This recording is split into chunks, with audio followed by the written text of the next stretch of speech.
सत्संग का main point बताया गया कि ब्रह्म सत्य और जगत मिथ्या। तो मिथ्या जगत हमें समझ में बुद्धि के तौर पे आता है, व्यवहारिकता में समझ में नहीं आता है। लेकिन जब वो बुद्धि में ज्ञान अच्छी तरह से बस जाता है और व्यवहार में हम उसका अभ्यास कर लेते हैं तो हमें वो मिथ्या प्रतीत होने लग जाता है।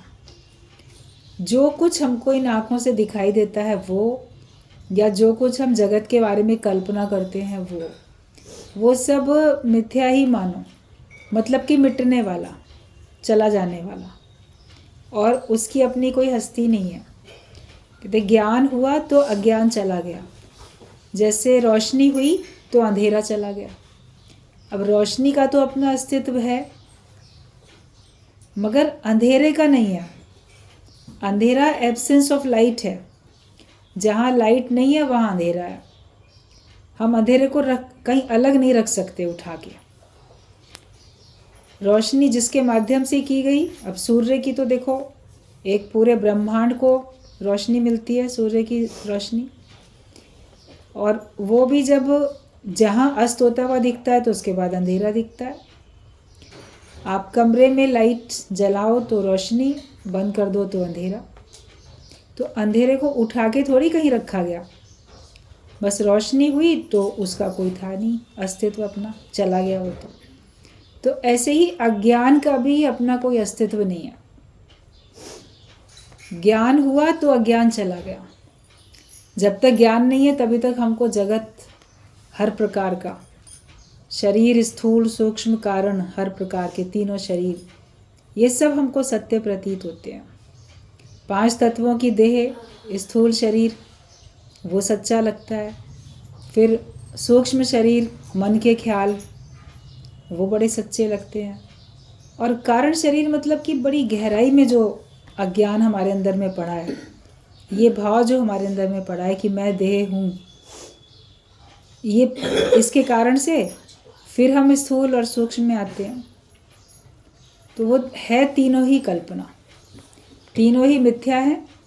और इसके लिए ज्ञान की हमें सबसे अधिक आवश्यकता है। बिना ज्ञान के अज्ञान हमारा जा नहीं सकता। तो बताया गया है कि स्थूल जगत, सूक्ष्म जगत सब मिथ्या है। बाहर जो हम देखते हैं संसार वो, और जो तुम्हारे मन में संसार चलता है, बाहर का संसार इतना अधिक हावी हो जाता है कि वो हमारे मन में बस जाता है। और आप देखो, मंदिर में जाओ, अपने घर में पूजा घर में बैठो, या वैसे ही कभी बैठ के आप कोई भगवान का नाम, सिमरन, भजन, कोई मंत्र जपना चाहो तो चेकिंग करना कि जगत जो हमारे मन में बस गया, बाहर से आके तो बसा, वो ऐसा बस जाता है कि भगवान का नाम तो एक तरफ रह जाता है और फिर वो ख्याल आने लग जाते हैं। बार बार आप हटाते हो अज्ञानता के विचार, फिर आप अपना मंत्र पढ़ना शुरू करो, या भजन गाना शुरू करो, या ज्ञान का कोई पॉइंट याद करना शुरू करो। थोड़ी देर में देखोगे फिर पता नहीं कैसे वो छूट गया और फिर जगत की बातें हमारे अंदर में चलने लगी, रोलिंग। क्यों इतनी चलने लगी? क्योंकि हमने उसको सत्य मान रखा है। और बाहर के जगत को सत्य माना, इसीलिए अंदर का जगत भी पक्का हो जाता है। जब बाहर के जगत की प्रलय होती है मिथ्या भाव से, शरीर से, स्थूलता से तो प्रलय नहीं होगी, मिथ्या भाव पक्का करने से प्रलय हो जाएगी। मिथ्या लगेगा तो आपके अंदर भी मिथ्या प्रतीत होगा कि इससे कुछ मुझे हासिल होने वाला नहीं है। जो वास्तव में सुख शांति में चाहता हूँ वो वहाँ से मिलने वाली नहीं है। वो ज्ञान के विचार रखेंगे तभी मिलेगी। अपने अंदर के ज्ञान के विचारों को पक्का करो। और बाहर का जगत क्यों पक्का हुआ? क्योंकि हम हर समय बैठे ही वहीं पर हैं, देखते ही वही है, सुनते ही वही है, और वहाँ से कुछ हम पाना चाहते हैं, इसलिए हम उसको भूल नहीं पाते हैं। जहाँ से हम कुछ पाना नहीं चाहेंगे तो हमें उसकी याद भी नहीं रहेगी, लेकिन जहाँ से आपको कुछ पाने की भावना होती है, पाना चाहते हो, तो वो चीज़ आपको याद रहती है। ज्ञान में आने के बाद आपको जगत से कोई चाह नहीं रहती, उससे कोई सरोकार नहीं, कुछ पाने नहीं चाहते हो, तो फिर वो आपका मिथ्या होने लग जाता है। तो सब ये सोचो कि सब जो दिखता है वो नाटक है, ना टिकने वाला, इसमें मुझे अटकना नहीं है। और कारण शरीर माना गहराई में चला गया अज्ञान, जो बहुत गहराई में अज्ञान चला गया कि मैं देह हूँ, यही कारण शरीर है। जब तुम गुरु से प्रेम करते हो तो स्थूल नाते कट जाते हैं, पर मन में राग बना रहता है। जब चित्त में हमारे भगवान आ जाएं, तब स्वप्न में भी हमारा माया का चिंतन नहीं चलेगा। और जैसे जैसे ज्ञान पक्का होता जाता है, वैसे वैसे हमारे सूक्ष्म शरीर की भी प्रलय होती जाती है। जब किसी से हम प्रेम करते हैं तो हमारे स्थूल शरीर के नाते कटते हैं। जैसे संसार में भी कोई लड़का कोई लड़की किसी को प्रेम करता है, तो उस प्रेम में वो इतना मतवाला होता है कि बाहर से उसको अगर उसके परिवार वाले कहें कि अगर फलाने से नाता जोड़ना है तो हमसे नाता काटना पड़ेगा, तो वो स्थूल नाते बड़ी जल्दी काट भी लेते हैं। या उनसे कह दिया जाए तुमको प्रॉपर्टी में हिस्सा नहीं मिलेगा, तो बोलेंगे कोई बात नहीं। तो एक सांसारिक प्रेम में भी बाहर से स्थूल के नाते मन काट लेता है। सत्संग में भी आते हैं, सत्संग अच्छा लगता है, हमें गुरु से प्रेम होता है, तो हमारे बाहर के नाते कटते हैं। गुरु के प्रेम में आप बंधन काट लेते हो कि जो होगा देखा जाएगा, नियम से तो जाना ही है, बात तो माननी ही। फिर चाहे सारे संसार की नाराज़गी हमको सहनी पड़े। सारे संसार की नाराज़गी क्यों सह पाते हैं? क्योंकि हमारा प्रेम है। जिसका प्रेम नहीं है वो जगत की नाराज़गी सह भी नहीं पाएगा। तो प्रेम में तो हमारे स्थूल नाते कट जाते हैं, स्थूल जगत हमारा कटता है। लेकिन अभी ज्ञान पक्का नहीं हुआ है, इसलिए मन में राग और द्वेष बने रहते हैं, मन में आसक्तियाँ बनी रहती हैं। वो तब दूर होती है जब हमारा ज्ञान पक्का होता है। क्योंकि वो जो प्रेमी प्रेमिका होते हैं वो भी पहले तो जोश में आके सारे नाते रिश्ते काट के आपस में अपनी विवाह आदि करके और वो अपनी एक अलग दुनिया बसाते हैं, बड़े खुश होते हैं। लेकिन फिर कुछ समय के बाद उनको सब याद आने लगता है, अपना अपना घर परिवार, अपनी संपत्ति और भी बहुत कुछ, मान सम्मान। उस समय नहीं समझ में आता है कि हमारी कितनी बदनामी हो रही है, बाद में समझ में आता है कि देखो लोग क्या कह रहे हैं। तो फिर वो अंदर के राग और द्वेष और अंदर का जो अज्ञान है, अंदर का जगत, अंदर की माया, वो उनको विचलित करती रहती है। ज्ञान में भी आओ तो जो अंदर की हमारी पहले से माया पड़ी है वो फिर हमको विचलित करती है। कोई मोह हो, लोभ हो, स्वार्थ हो, जो भी भाव हो, वो हमको भटकाता है ज्ञान के मार्ग से। इसके लिए फिर अगर मन की हमें जगत की, मन के जगत की प्रलय करनी है तो हमें ज्ञान फिर पक्का ही करना पड़ता है। बार बार अपने विचार ज्ञान के अपने को देते जाओ। मन आपको अज्ञानता के विचार देगा, आप ज्ञान के विचार दो, तो ज्ञान के विचार देते देते आपके अंदर में ज्ञान पक्का हो जाता है। इसलिए प्रेम में आप आते हो, जैसे कि पानी और साबुन दोनों की ज़रूरत है, कपड़े को धोने के लिए, साफ़ करने के लिए, दाग धब्बे मिटाने के लिए। तो पानी प्रेम की तरीके से, तो पहले प्रेम में हम भीगते हैं, कपड़े को पहले पानी से हम गीला कर लेते हैं, डुबो देते हैं, फिर साबुन लगाते हैं। तो प्रेम में हम आ जाते हैं। प्रेम का पानी हमारे को पूरा बाहर भीतर से ऐसे भिगो देता है। उसके बाद ज्ञान, फिर ज्ञान से वो सारे रगड़ के कूट के दाग धब्बे सब हटाए जाते हैं। मतलब कि फिर मेहनत होती है, तपस्या भी है, मेहनत भी है, पुरुषार्थ भी है। मगर ज्ञान जो है वो प्रेम के साथ साथ चलता है, तभी काम बन पाता है। बिना पानी के अकेला साबुन कितना भी बहुत प्रभावशाली हो, बड़ा तेज़ वो हो कि ये सारे दाग धब्बे मिटा देगा, लेकिन बिना पानी की सहायता के तो नहीं मिटा पाएगा ना। तो बिना प्रेम के आपको ज्ञान पक्का नहीं हो पाएगा। और फिर दाग धब्बे हट गए कपड़े के, साबुन ने अपना काम कर दिया, उसके बाद क्या करते हो? फिर भी पानी चाहिए और बहुत पानी चाहिए। कई बार में धो के साबुन ज़रा भी ना रह जाए, उसका ज़रा भी थोड़ा सा भी अंश ना रह जाए, सब निकाल देते हैं। अच्छी तरह साफ़ पानी में धो के उसको सब साबुन को निकाल देते हैं और फिर वो आपका कपड़ा सूख गया, पहनने के लायक बन गया, कहीं भी बिछाने के जिस कार्य के लिए भी वो था। तो प्रेम अंत तक रहता है, शुरू में भी है, बीच में भी है और अंत में भी है। और अंत में ज्ञान और अज्ञान दोनों चले जाते हैं, केवल प्रेम रह जाता है। जैसे कि दाग धब्बे भी चले गए और साबुन भी चला गया, दोनों ही चले गए।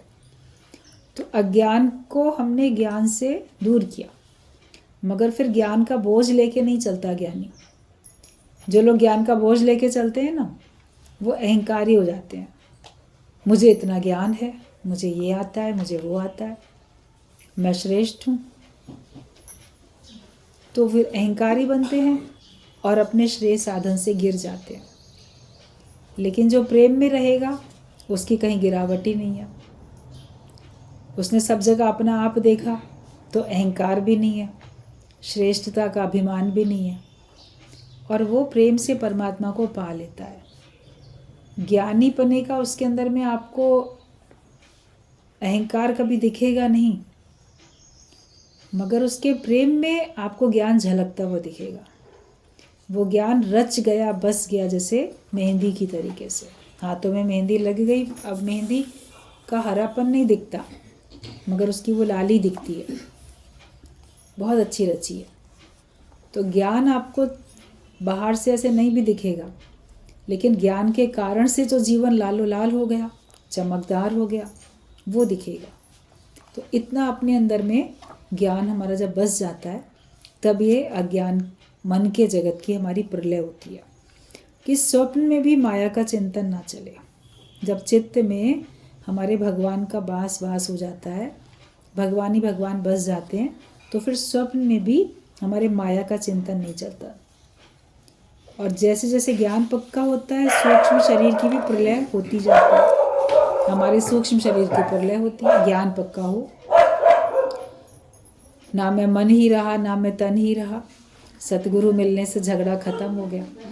देखोगे आप कि अब आपको ना तन की कोई ज़्यादा समस्या आपके दिमाग पे हावी होती है, और मन भी आपको परेशान नहीं करता। जैसे आपको महसूस होगा कि ये शरीर मेरे से अलग है, मैं इसको धारण करने वाला हूँ और ये मेरे से अलग है, और मन भी मेरे से बहुत अलग है। मैं मन को भी जांचने परखने वाला, देखने वाला हूँ।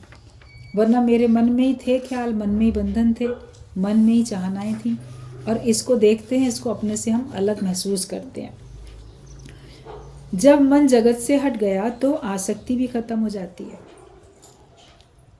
जगत से मन हटेगा तो जगत की आसक्ति कहाँ रहेगी? जहाँ हमारा मन है वहीं तो हमारा अटकाव है। जिसका मन भगवान में है, उसका मन भगवान में ही अटक गया, भगवान में टिक गया, तो फिर उसका तो मोक्ष हो गया, उसको तो मुक्ति प्राप्त हो गई। लेकिन जगत में अगर अटका तो फिर बार बार का आवागमन है, बार बार आना जाना पड़ता है। जब कभी परिस्थिति आती है तो सूक्ष्म में अगर अज्ञान है तो वो निकल के आता है। कोई परिस्थिति आएगी, कोई भी विपरीत परिस्थिति आए या अनुकूल प्रतिकूल कैसी भी आए, तो अगर आपके अंदर में अज्ञान होगा तो वो निकल के आएगा। बड़े सुख मिलेंगे तो उनमें फिर अज्ञान होगा तो उसको भी सच समझ के उसमें भी मगन हो जाएंगे, उसमें भी हम खुश हो जाएंगे, अटक जाएंगे उसमें भी। और अगर विपरीत कोई परिस्थिति आती है तो उसमें हम थोड़े उदास, दुखी हो जाते हैं। दूसरा भाव है तो कभी दूसरे को देख के अपने को श्रेष्ठ, कभी दूसरे को देख के अपने में हीन भावना। वो इतना ऊंचा कैसे उठ गया, मैं क्यों नहीं उठा? ईर्ष्या, द्वेष, कुछ ना कुछ भावना अगर आती है तो समझो कि अभी देहाध्यास है, अभी अज्ञान है हमारे अंदर में। लेकिन जब हम देखते हैं कि सब तरफ जहाँ भी देखते हैं तो सहजता लगती है कि हर रूप में जैसे मैं ही हूँ और मुझे कुछ चाहिए ही नहीं। कबीरदास ने बोला है कि रूखी सूखी खाए कि ठंडा पानी पी, और देख पराई चुपड़ी मत ललचाए जी। तो वो ज्ञानी की स्थिति बन जाती है। उसको दूसरे को देख के कुछ वो चीज़ पाने की आशा ही नहीं होती, उसके पास है मेरे पास क्यों नहीं। जो हमारे पास है रूखा सूखा जो भी है, मतलब कि कम भी है अगर, तो हम उसी में ठंडक महसूस करते हैं, तृप्त महसूस करते हैं। आपने जो भी खाया, पानी पी लिया, आपका पेट भर गया, आपको पानी भी पी लिया, तृप्ति भी आ गई, तो संतुष्टि का भाव आ जाता है। कम है तो भी संतुष्टि के भाव में रहते हैं, अधिक है तो भी संतुष्टि के भाव में रहते हैं। दूसरे को देख के लोभ लालच नहीं आता है, तब तो समझो आपके पास ज्ञान पक्का है। और देख के एकदम से मेरा भी ऐसा होना चाहिए, मेरे पास क्यों नहीं है, वो चीज़ फिर अज्ञानता में लेके आती है।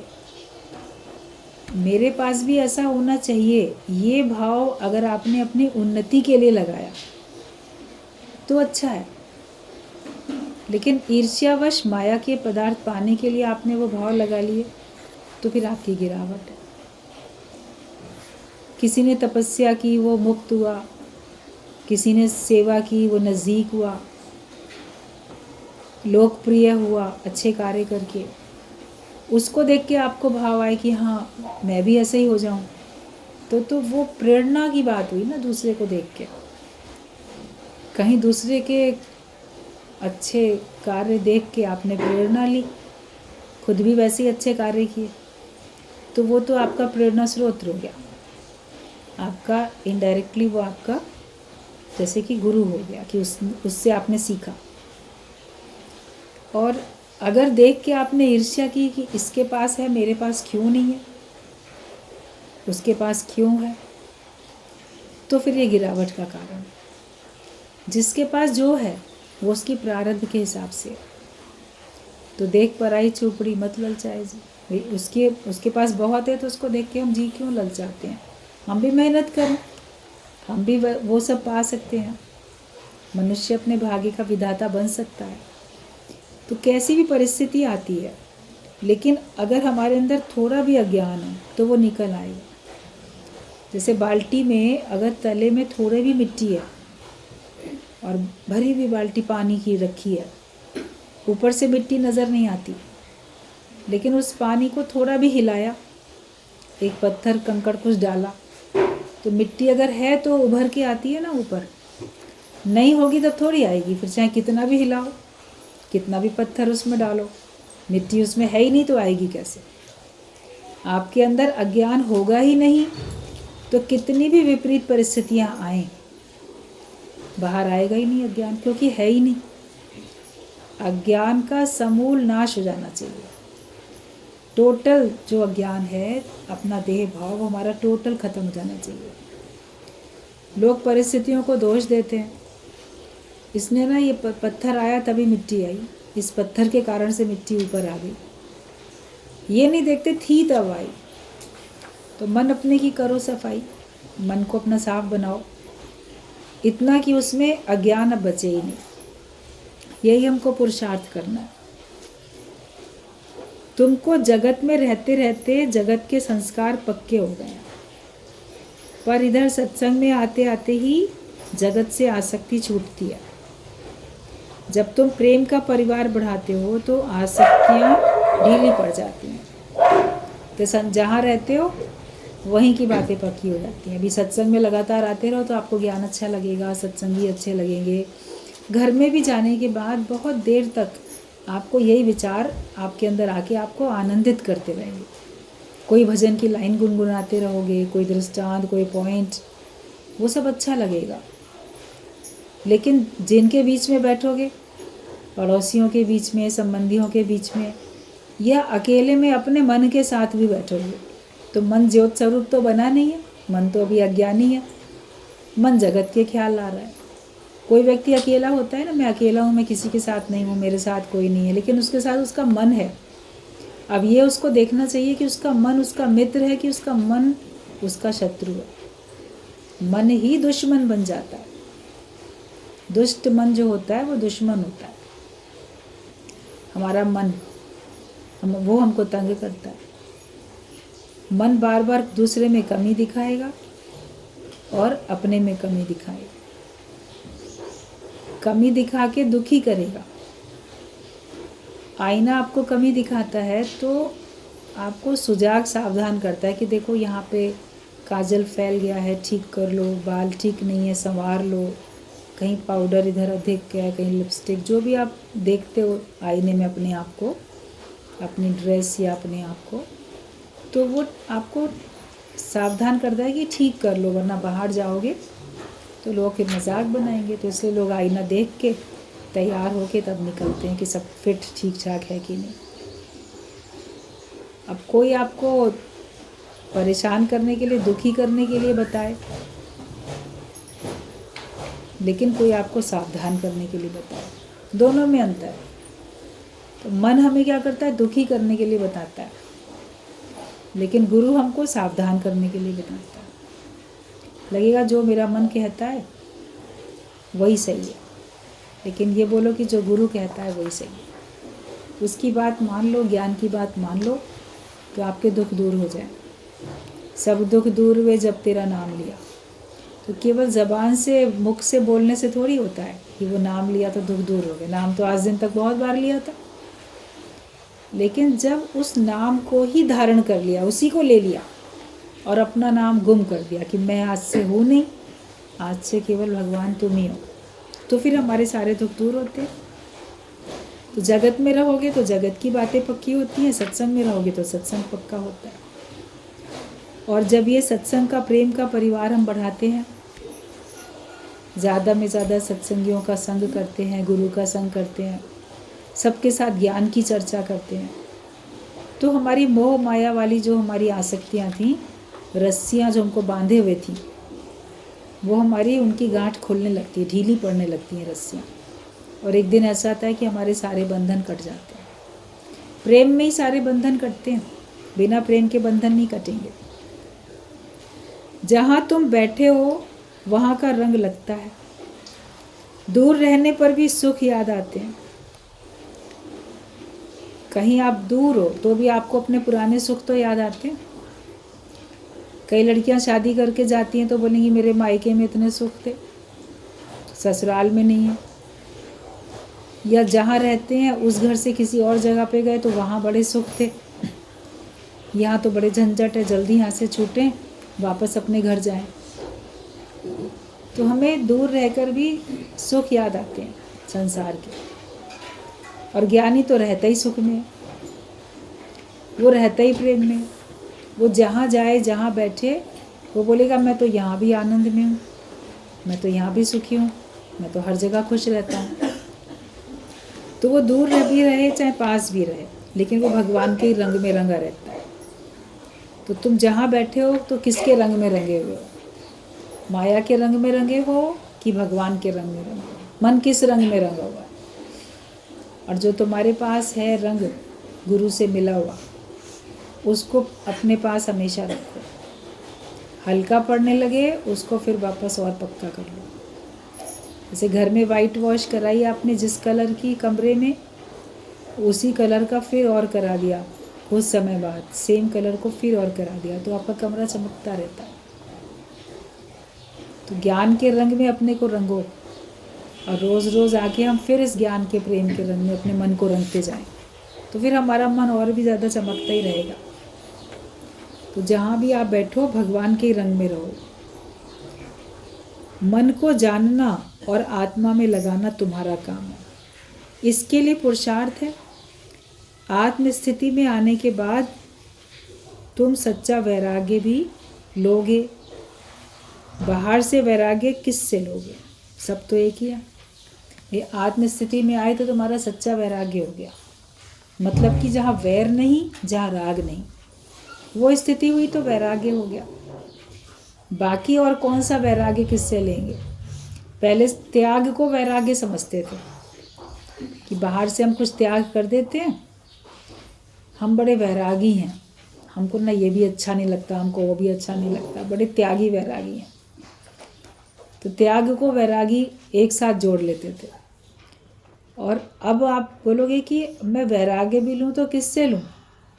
क्योंकि है ही सब तरफ परमात्मा। पहले भगवान अलग था, हमारी नज़र में जगत अलग था, माया अलग थी। अब वो एक हो जाता है तो हमारा तो ना वैर है ना राग है, ना कुछ चाहिए और ना कुछ छोड़ना है, नहीं कुछ ग्रहण नहीं कुछ त्याग। जैसे हैं वैसे ही बहुत खुश हैं। बाहर से जैसी परिस्थिति भगवान बना के देता है उसमें बड़े खुश रहते हैं। जो बात सामने बन के आ जाती है उसमें जो उचित लगता है और उचित जो होता है वही कार्य हो जाता है, तो फिर क्या वैराग्य लें। वैराग्य का मतलब नफरत नहीं है, वैराग्य का मतलब कोई मनमुटाव नहीं है। बातचीत नहीं करेंगे, नफरत करेंगे, कोई घृणा हो जाएगी, भेदभाव हो जाएगा, तो ये वैराग्य का मतलब नहीं होता है। वैराग्य वैर और राग से रहित है, मगर प्रेम तो हमेशा है, हर एक के साथ प्रेम हमेशा है।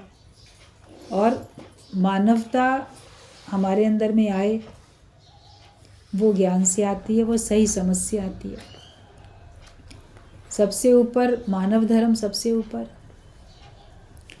उसमें जियो और जीने दो। खुद भी खुश रहो, दूसरे को भी खुश रखो। अपने आप को खुश रखोगे तब दूसरे को खुश रख पाओगे।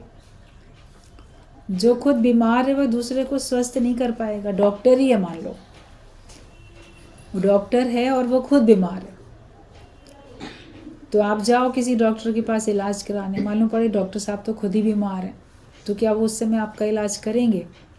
वो तो अपना पहले ठीक करेंगे ना। जब वो खुद स्वस्थ है तब तो क्लिनिक में आके बैठेगा, हॉस्पिटल में जाएगा। तो आप पहले खुद ज्ञानवान बनोगे, अपने स्वरूप में स्थित हो जाओगे, तब तो दूसरे की अज्ञानता के रोग को दूर कर पाओगे, वरना कैसे कर पाओगे? तो पहले अपने को खुश करो तब दूसरे को खुश कर सकते हो। पहले अपनी आनंद शांति में, स्थिरता में, अपने में रहो, तब आप दूसरे को भी वो सब दे सकते हो। लोग अपना नहीं देखते और बांटने की सोचते हैं, तो है नहीं, फिर कहते होता तो बांट देते।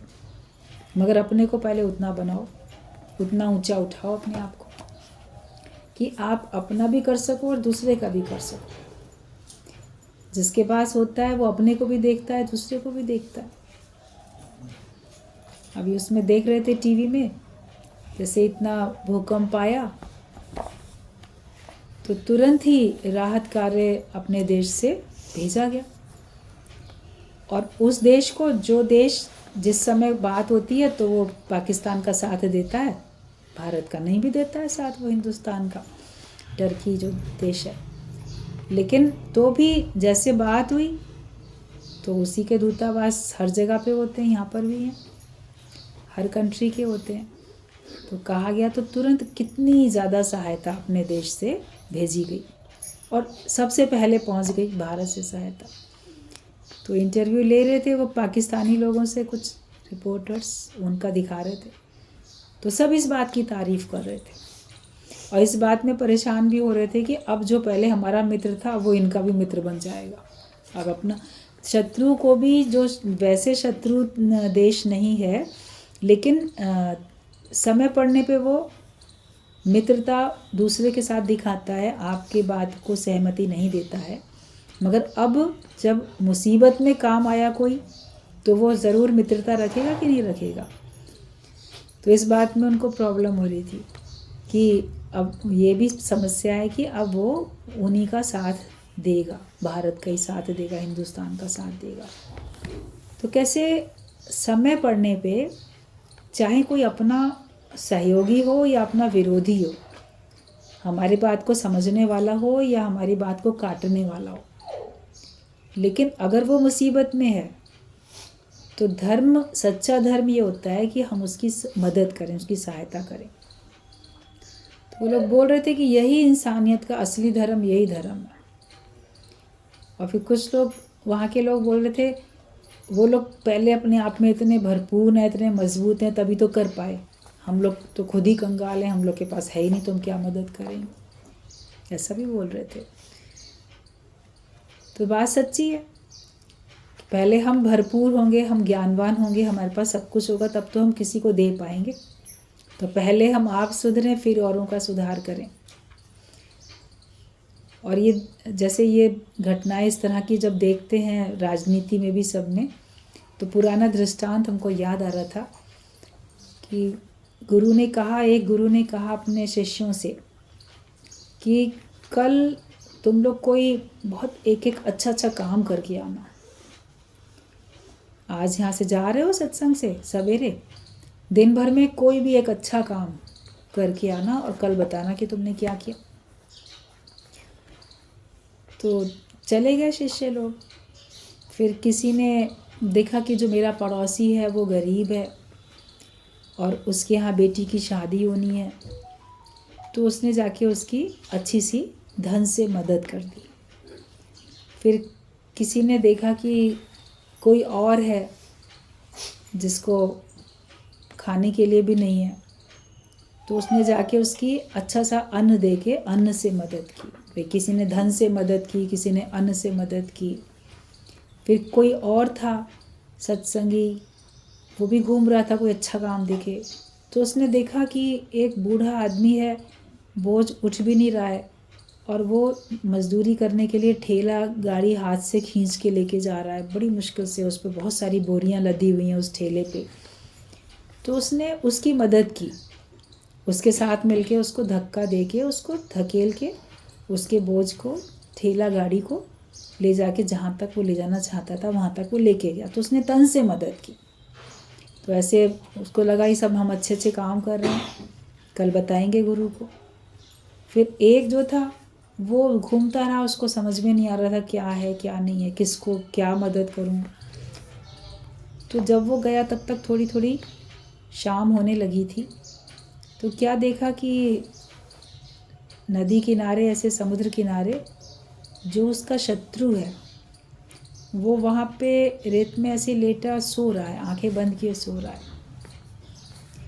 जो उससे शत्रुता रखता था वो व्यक्ति उसको दिख गया, लेकिन तभी उसने देखा कि जो शत्रुता रखता है वो तो आंख बंद किए सो रहा है, जैसे कभी कभी होता है, लेटते हैं कहीं नींद आ जाती है। और उसने क्या देखा कि दूर से एक बहुत बड़ी ऊंची लहर आ रही है। वो लहर आएगी तो इसको फिर बहा के ले जाएगी, इसको तो पता नहीं चलेगा। ऐसे ये समुद्र के किनारे में आंख बंद किए लेट गया, सो गया। तो वो जल्दी से आगे बढ़ा और उसने उसको एकदम से उठाया, घसीटा जल्दी से, वो भी जाग गया। तो उसको उस लहरों में डूबने से बचा लिया उसने। साधारण से ही उसको लगा ये काम, चलो बचा लिया। वो भी खुश हो गया कि मैं इससे शत्रुता रखता हूँ लेकिन इसने इस समय पे मेरी मदद की और मुझे डूबने से बचा लिया।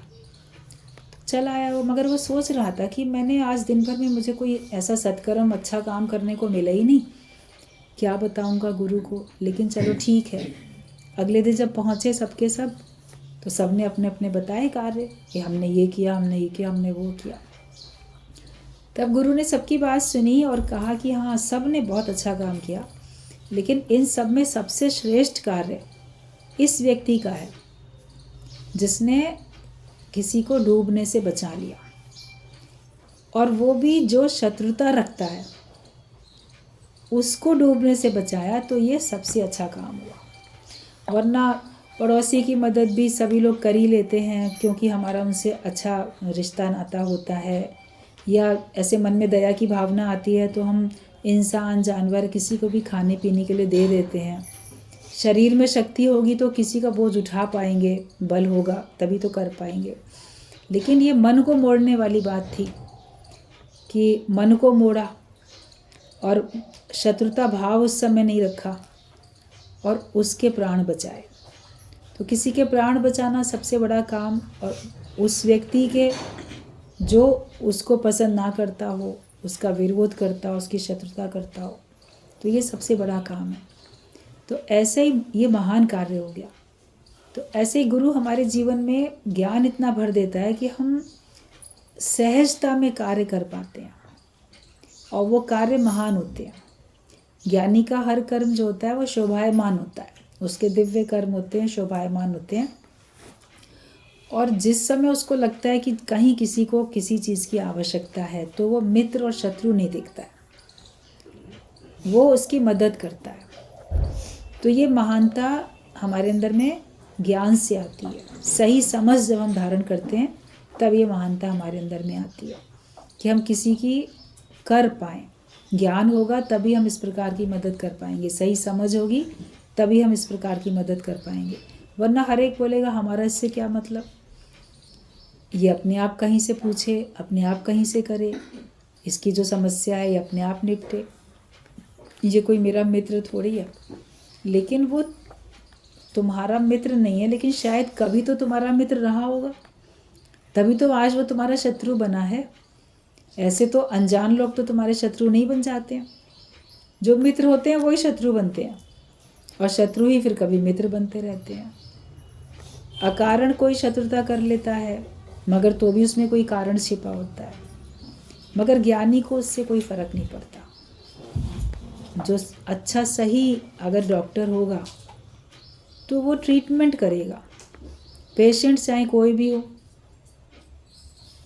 लेकिन उस समय मदद की बात आएगी, इलाज की बात आएगी तो वो इलाज करेगा। यही सिखाया भी जाता है। तो ज्ञान में भी गुरु सबको यही सिखाते हैं कि आप जो हमारे पास है, जो हम कर सकते हैं, और उसकी अगर किसी को उस समय प्राण बचाने के लिए आवश्यकता है तो आप वो कार्य कर लो, ताकि दूसरे को सही जीवन मिल जाए। अभी सत्संग ज्ञान के वचन हमको सच्चा जीवन देते हैं, जैसे लगता है कि नया जीवन मिल गया। तो इसमें भी सोचो नहीं, इसको सुनाएं कि उसको सुनाएं, इसको ना सुनाएं, उसको नहीं सुनाएं। अश्रद्धा वाला कोई है जो सुनना ही नहीं चाहता है, हमेशा क्रिटिसाइज़ करता है, तो उसी एक के पीछे नहीं भी पड़े रहोगे। लेकिन वैसे नहीं कि हम इनको सुनाएंगे, ये मेरी कास्ट के हैं या मेरे स्टेटस के हैं, मेरे बराबर के हैं, ऐसा नहीं। जिसको लगे कि ज्ञान की आवश्यकता है इस समय, तो आप उसको ज्ञान के वचन देते जाओ। अजनबी भी आपके मित्र बन जाते हैं, कोई पहले से सबसे जान पहचान थोड़ी होती है, लेकिन ज्ञान आपके पास होता है, आप जहाँ जाते हो देखते हो, मुस्कुरा देते हो, अच्छा व्यवहार करते हो। राह चलते चलते कितने मित्र बन जाते हैं, राह चलते चलते कितनों को सत्संग की ऐसे मिल जाती है समझ, रास्ता मिल जाता है उनको, वो भी सत्संग में आना शुरू कर देते हैं। अपने पास जो है उसको बांटते जाओ, जो हमको प्रेम मिलता है, जो ज्ञान मिलता है, उसको बांटते चले जाओ। और बांटोगे तो आप देखोगे आप भरपूर हो, आप मालो माल हो। मन को जानना है, तुमको अपने मन को जानना है और मन को आत्मा में लगाना है, यही तुम्हारा काम है। और इसके लिए तुम्हें पुरुषार्थ भी करना है। बहते रहने में, प्रवाह में मस्ती है, वही प्रवाह की मस्ती ज्ञानी में है, वो कहीं ठहरता नहीं है। जैसे पानी होता है, पानी बहता रहता है तो वो साफ रहता है, बहती नदियाँ ही साफ कहलाई। हवा भी जब चलती रहती है ऐसे, तो फिर आपको लगेगा कि हाँ हवा चल रही है, तो वो आपको अच्छी लगती है। हल्का हल्का हवा का झोंका आ रहा है, आपको महसूस हो रहा है। आपका जीवन भी चलने का नाम है, वो भी चलते रहो। गुरुजी बोलते थे चल चल रहे नौजवान, अपने आप को ऐसा उमंग उत्साह में रखो कि आप आगे बढ़ते जाओ, किसी एक जगह पे ठहर नहीं जाओ। मतलब कि कोई विचार आपको वहीं पे अटका ना दे। किसी की सुई वहीं अटक जाती है।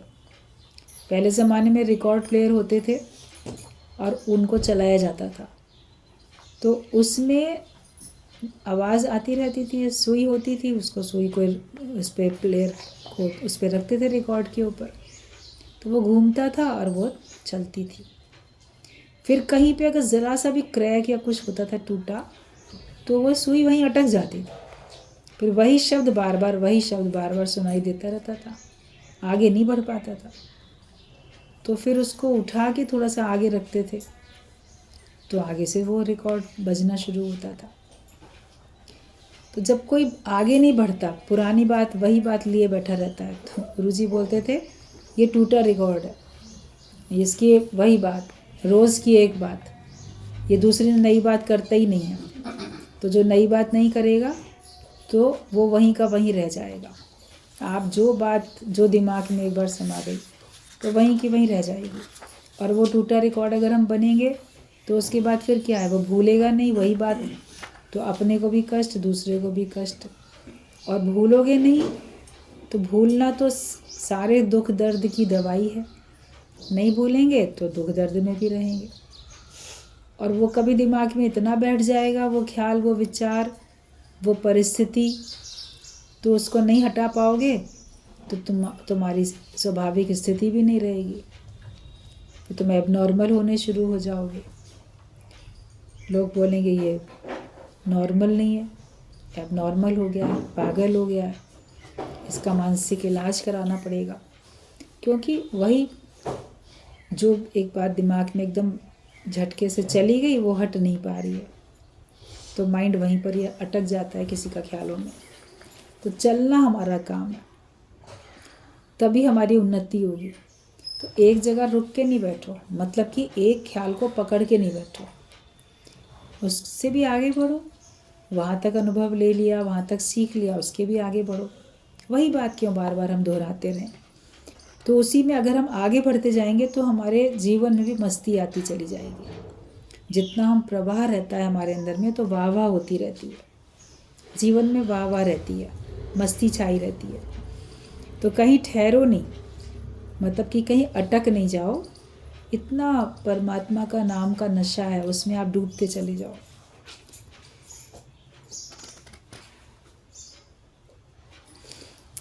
फिर बताया गया है कि जैसे कृष्ण भगवान का जन्म अष्टमी पर हुआ, माना आधा चंद्रमा अर्थात पूरा वर्णन कर ही नहीं सकते।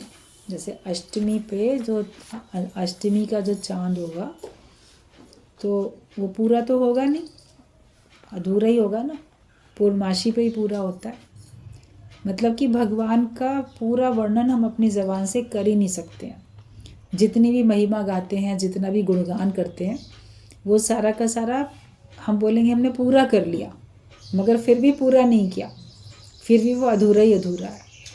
हम अपने मुख से भगवान की महिमा का कितना वर्णन कर सकते हैं? कभी आप वैसे सोचो तो पूरी तरह से आप उसकी महिमा नहीं गा सकते, पूरी तरह से शुक्राने भी नहीं गा सकते। उसने कितना भगवान ने हमारे लिए कर दिया, उसका तो कोई हिसाब ही नहीं है। और लोग तो हमको नाप तोल के हिसाब से चीज़ देते हैं, भगवान तो बेहिसाब हमारे पर कृपा करता है। और उसने बिना मांगे ही हमको सब कुछ पहले ही दे दिया है। और फिर भी मांगते हैं तो उसके हिसाब से आपको जब समय आता है तो उस पर भी भगवान ध्यान देते हैं, गौर करते हैं। खुश होके अगर आप बात करोगे, खुश रहोगे, तो आपको बहुत कुछ मिलेगा। लेकिन आप शिकवे शिकायतों में रहो, क्रोध में रहो, तो मिलता हुआ भी नहीं मिलेगा। फिर अभी कोई बच्चा अगर आपसे जो आप देते हो उसको देख के बहुत खुश होता है, बड़े शुक्राने गाता है, बड़े खुश होता है, तो लगता है कि इसको और दें, एक खिलौना और भी ला के दे दें, कितना खुश हो रहा है। और जो लेके दो, ये तो बेकार है, ये अच्छा नहीं है, वो अच्छा था, ये क्यों लाए, वो चाहिए था, जो इस तरह से करेगा तो फिर ऐसे बच्चे के लिए माता पिता का भी दिल नहीं करेगा किसी के लिए कुछ ला के दें, कि जो ला के दो वो इसको पसंद ही नहीं आता है, इसमें वो खुश नहीं होता है। तो भगवान जो कुछ हमको दे रहा है उसमें खुश होना तो सीख जाओ। उसमें शिकवे शिकायतें नहीं कि ऐसा क्यों दिया, वैसा क्यों दिया, तो मगर ऐसा नहीं वैसा होना चाहिए था। दिया इसी बात का शुक्राना गाओ। उसने मनुष्य जन्म तो दिया ना तुमको, फिर जन्म मनुष्य का तो दिया, मगर राजा के घर में नहीं जन्म दिया, गरीब के घर में दे दिया, यहाँ दे दिया, वहाँ दे दिया। उसने मनुष्य जन्म तो दिया, और उसने तुम्हें सत्संग का रास्ता तो दिया। अभी जो लोग भी ज्ञान में आ चुके हैं, तो वो इस बात के तो भगवान के लिए धन्यवाद करें कि हमको कम से कम सत्संग की राह तो मिली, हमको सही समझ तो मिल गई, वरना बिना ज्ञान तो हम सारे संसार में माया में धोखा ही खा रहे थे। प्यासे प्यासे आए, प्यासे प्यासे जा रहे थे, लक्ष्य का पता ही नहीं था। तो कम से कम अब तो पता चला, तो इस बात का तो शुक्राना गाओ कि चलो शुक्र है मुझे सच्चा ज्ञान मिला, सच्चा सत्संग मिला, मुझे भटकने से भगवान ने बचा लिया। और सही समझ है, आप दूसरों को भी सही समझ दे सकते हो। तो भगवान की तो कितनी भी आप महिमा करोगे तो वो अधूरी ही होगी। तुम्हारा मन जैसे भगवान के नाम में बंध जाए, भगवान का नाम, उसी में हमारा मन अटक जाए। जैसे किसी खूंटी से किसी को बांध देते हैं ना, तो वो जो पशु होता है वहीं बंधा रहता है।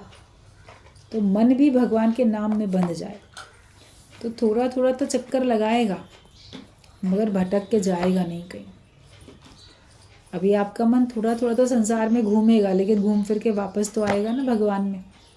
आप बोलोगे नहीं, जरा सा मन जगत में जाता है, कुछ डामाडोल होता भी है, लेकिन फिर हम ज्ञान में आ जाते हैं, भटकते नहीं हैं। तो ऐसे हमारा मन उसमें भगवान के नाम में बंधा रहे। गुरु की प्रीति ऐसी है न छोड़ी जाए। मन हटे ही नहीं तो फिर वहाँ से भागेगा कहाँ। स्थिर बुद्धि हो जाए। अपनी बुद्धि को देखो कि हमारी बुद्धि स्थिर हो जाए। केवल फ़ायदे तक खुश नहीं रहो। हम लोग क्या होता है ना, फ़ायदे तक खुश जाते हैं, इतना फ़ायदा पड़ गया बड़े खुश हो गए। फ़ायदा तो मिलता ही रहेगा, उसमें खुश होते रहो, लेकिन हमारी बुद्धि स्थिर हो जाए कि मुझे अब और कुछ भी अधिक चाहिए नहीं। मन अब मेरा भटक नहीं रहा है। अपने अपने मन को पकड़ना सीखो, मन की लगाम अपने हाथों में रखनी सीखो। राजाओं के महल भी आज केवल देखने के रह गए हैं, तो तुम्हारी माया का भी क्या होगा। पैसा कमाने के पीछे भाग रहे हो, माया के लिए क्यों इतना प्रयत्न करते हो। ज्ञान के लिए करो इतना प्रयत्न, भगवान के लिए करो इतना प्रयत्न। माया के लिए तो बहुत प्रयत्न करते हैं। माया कमाने के लिए अपना शहर छोड़ के दूसरे शहर में भी जाएंगे, दूसरे देश में भी जाएंगे, या अपने शहर में भी सवेरे से लेकर रात तक माया कमाने में लगे रहते हैं। कई लोग देखते हैं कि प्राइवेट सेक्टर में जो जॉब करते हैं, कहीं और भी बिजनेस में बिज़ी रहते हैं, सवेरे निकल गए रात तक आ रहे हैं, ना टाइम से खाना पीना, ना लोगों के संग उठना बैठना, हंसना बोलना, कुछ नहीं। पैसा कमाने की एक मशीन बन जाते हैं।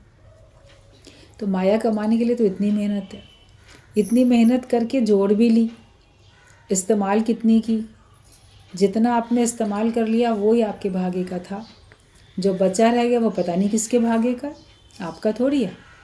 आपके नाम पे भले है, मगर वो आपका है तो नहीं, और वो फिर छूटना है। आज राजाओं के महल भी, आप किसी किसी जगह जाओ, ये फलाने राजा का किला है, ये उसका महल था, जहाँ जहाँ भी हैं। कई जब टूरिस्ट जाते हैं कहीं कहीं घूमने के लिए, तो वहाँ के किले और महल फलाने राजा ने बनवाया था, ऐसा था वैसा, देख के बस चले आते। जिसने बनाया जो छोड़ के गया वो पता नहीं आज कहाँ है, कौन से जन्म में क्या कर रहा है, कोई जानता है क्या। और उसमें इतना सब करने के लिए उसने कितनी मेहनत की होगी, कितने युद्ध करके कितना बड़ा राज्य उसने अपना बनाया होगा, जीता होगा। उसके बाद आखिरकार तो सब इधर ही छूट गया। तो जो साथ में चले, जो साथ रहे, उसके लिए भी तो मेहनत हो। माया के लिए मेहनत ज़रूर करो, लेकिन साथ साथ आप परमात्मा को पाने के लिए भी तो मेहनत करो। माया वाला शरीर है, इस शरीर को चलाने के लिए आपको माया की आवश्यकता है। उसके लिए पढ़ाई है, अनुभव है, प्रशिक्षण है, बहुत कुछ है। उसके हिसाब से आप पैसा कमा सकते हो अपना दिन अच्छा, जीवन अच्छा गुजारने के लिए। मगर माया में बावरे हो जाओ, माया में पागल होके बैठो, केवल उसी के ही लिए सोचो, ये हमारी गलती है। इस भूल को हमें सुधार लेना चाहिए कि पैसे को कमाने के पीछे, माया के पीछे क्यों भाग रहे हैं। तुम भगवान के लिए सुख, 10 सुख भी याद नहीं करते और एक दुख याद करते हो। जो भगवान ने तुमको दिए, उनके दिए 10 सुख भी याद नहीं करते हो, लेकिन भगवान का दिया हुआ एक दुख याद करते रहते हो। और माया कमाने के लिए 10 दुख भी तुमको मिलते हैं, उनको भूल जाते हो। फिर जब एक सुख मिल गया, हाँ मेरे ना बैंक में इतना पैसा आ गया, बस एक विचार अच्छा बन गया, और जो कितने तुमको दुख मिले वो फिर उस समय भूल जाते हैं। मगर भगवान ने जो सुख पहले से दे रखे हैं उनको याद करो। बहुत सुख दे रखा है भगवान ने, सुखों पे नज़र डालोगे तो दिखेगा, वरना 10 सुख याद नहीं रहते, अनगिनत सुख हैं वो याद नहीं रहते। एक कांटा चुभ गया वो याद रहता है, और वो एक कांटा तो भगवान हर एक के जीवन में रखता है। कोई भी ऐसा नहीं होगा जिसके जीवन में दुख नहीं होंगे।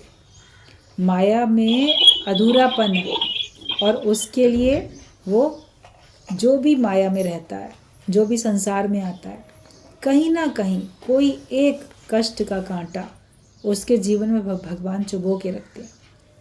ताकि वो उसी के कारण से ही चाहे भगवान को याद करे। और जो संत होते हैं वो तो अपनी मर्जी से ऐसा क्रिएट करके रखते हैं कि उनका मन फिर माया में अटके नहीं।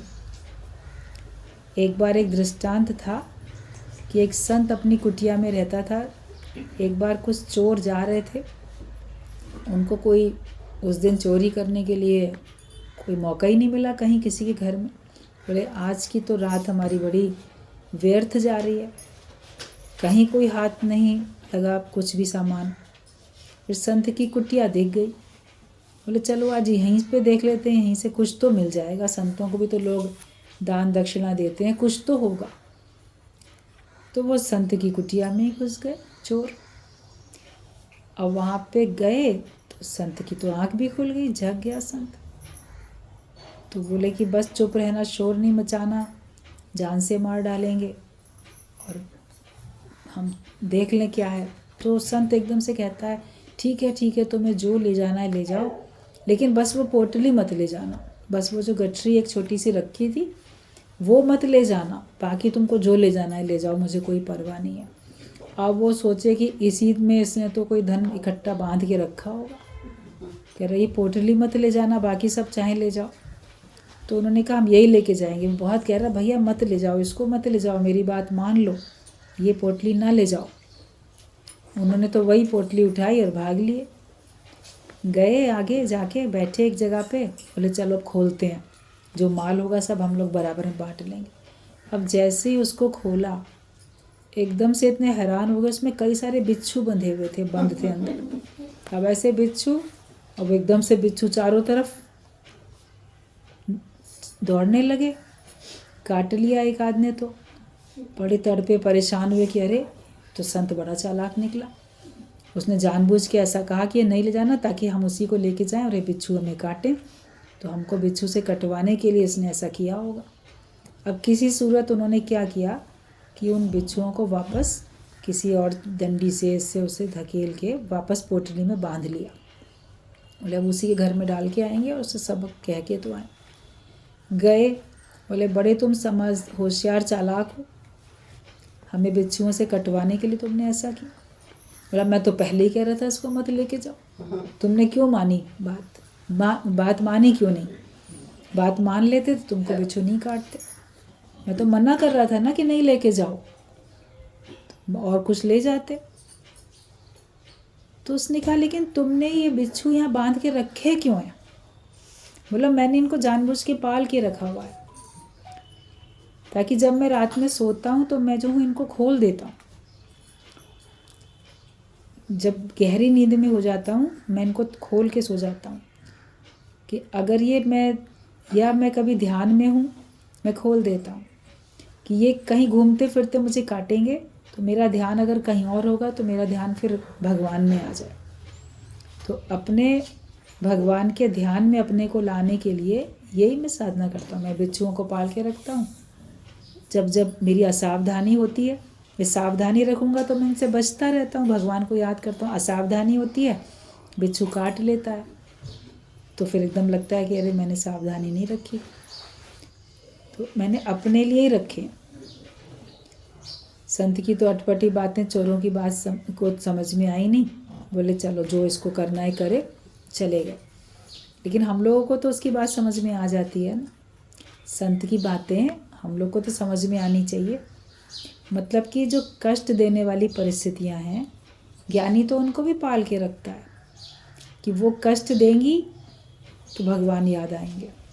अगर माया हमको बहुत सुख देने वाली होती तो हम माया में मस्त हो जाते, फिर हम कभी भी भगवान की तरफ जाते ही नहीं।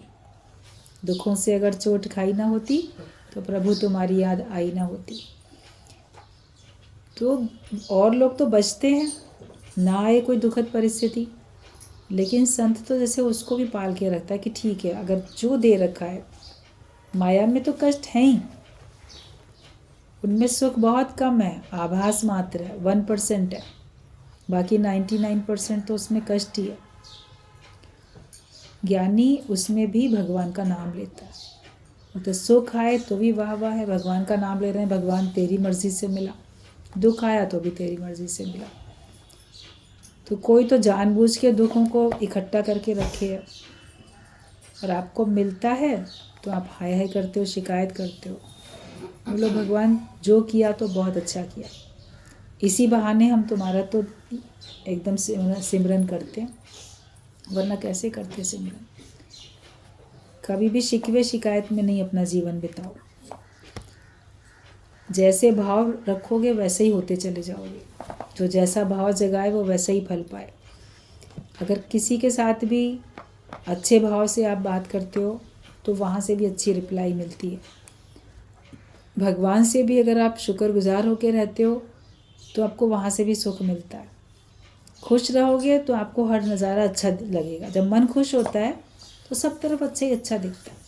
गुरुजी बोलते थे फिल्मों में देखो, जब मन खुश है तो अगर बारिश भी हो रही है तो मन खुश हो रहा है कि देखो कितनी मस्ती है, और अगर मन दुखी है तो बारिश हो रही है तो उसको देख के भी देखो हम भी आंसू बरसा रहे हैं, तो बादल भी आंसू, प्रकृति भी आंसू बरसा रही है।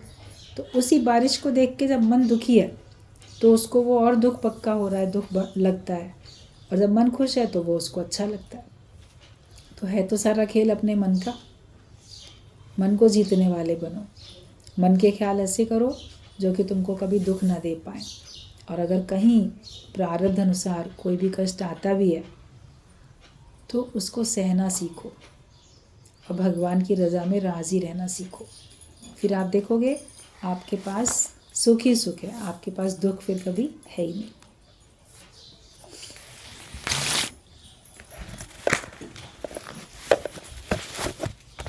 बिना पाले भी कई के दुखी न पड़े।